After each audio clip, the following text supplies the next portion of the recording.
Welcome back to our channel English time. ఇవాల్టి వీడియోలో మరికొన్ని తెలుగు సెంటెన్సెస్ని ఇంగ్లీష్లో ఎలా చెప్పాలో చూడబోతున్నాం.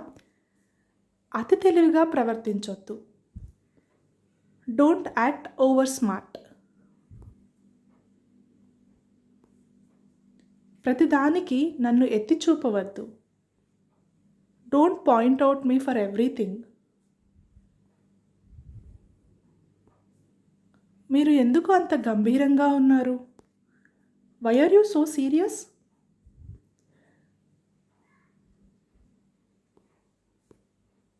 గది చాలా అస్తవ్యస్తంగా ఉంది. The room is very messy. అంటే చిందరవందరగా ఉంది గది అని చెప్తాం కదా, అప్పుడు కూడా మనం the room is very messy అని చెప్పొచ్చు.